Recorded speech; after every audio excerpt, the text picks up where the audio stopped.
وہ کافی دیر سے پرواز کر رہی تھی اور کسی تلاش میں تھی۔ مسلسل پرواز کرنے سے اس کے پیر باری طرح تھک چکے تھے، اسے بھوک بھی ستانے لگی تھی۔ اب وہ کوئی محفوظ ٹھکانہ تلاش کر رہی تھی۔ کافی دیر کے بعد اسے ایک گھر نظر آیا جہاں صحن میں ایک چھوٹی بچی آدیر الفادیر پھدکتے چھوٹے چھوٹے چوزوں کو دانہ ڈالنے میں مصروف تھی۔ ننھی چڑیا اس صحن میں آتر گئی اور زمین پر بکھرے دانے چگنے لگی۔ مرغی نے جب اپنے بچوں کے درمیان کسی اجنبی چڑیا کو دیکھا تو وہ ننھی چڑیا کے قریب آ گئی۔ چڑیا اس کی آنکھوں میں چھپے غصے کو بھانپ گئی۔ اسی لمحے وہاں ایک بلی نمودار ہوئی۔ مرغی اور بلی دونوں چڑیا کو ایسے دیکھ رہے تھے جیسے کوئی فتح حاصل کر لی ہو۔ ننھی چڑیا دونوں کے ارادوں کو سمجھ چکی تھی۔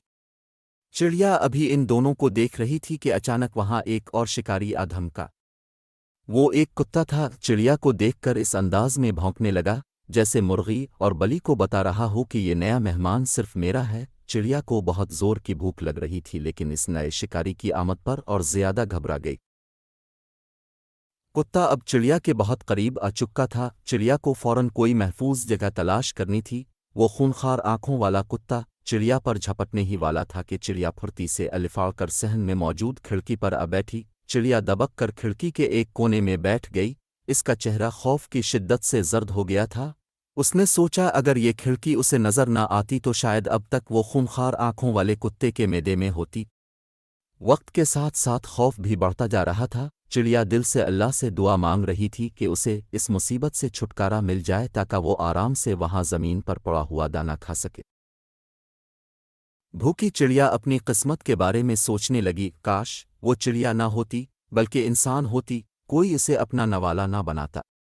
اسے ہر وقت اپنی جان بچانے کے لیے دوسرے خونخوار جانوروں سے اپنی حفاظت نہ کرنی پڑتی، آرام سے چین کی زندگی بسر کرتی۔ کوئی کتا آبلی اسے کھانے نہ آتا اور نہ وہ آج بھوکی پیاسی اس طرح خوف میں رات کاٹ رہی ہوتی۔ وہ رات واقعی بہت دہشت ناک تھی۔ اس نے اپنا سر باہر نکال کر نیچے کا جائزہ لیا۔ وہ خونخوار آنکھوں والا کتا ابھی تک اپنے شکار کی تاک میں بیٹھا تھا۔ اگلی صبح بھوکی چڑیا نے ایک نظر نیچے ڈالی، وہاں اب کوئی شکاری نہ تھا۔ اچانک ایک چھوٹی بچی کھڑکی کے قریب آئی۔ اس نے چڑیا کو دیکھا، اسے وہ چڑیا تقریباً ادے مری ایک کونے میں پڑی بے جان سی نظر آئی۔ بچی نے اپنے ہاتھ کی انگلی سے چڑیا کو چھوا تو اسے احساس ہوا کہ چڑیا زندہ ہے۔ اب چڑیا کا دل خوف سے ڈوب رہا تھا کہ نہ جانے وہ بچی اس کے ساتھ کیا سلوک کرنے والی تھی۔ اچانک اس بچی کی آواز آئی، اوہو! لگتا ہے اس ننھی چڑیا کے پیر نہیں ہے۔ الف۔ اس پورے جملے کا صرف ایک لفظ چڑیا کے ذہن میں جیسے اٹک کر رہ گیا۔ چڑیا نے لمبی سانس لی، جلدی سے اپنے پیر پھڑپھڑائے اور تھوڑی ہی دیر میں وہ نیلے آسمان میں گم ہو گئے۔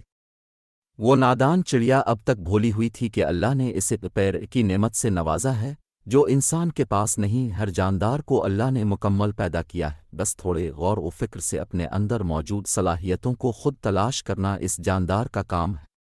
الف۔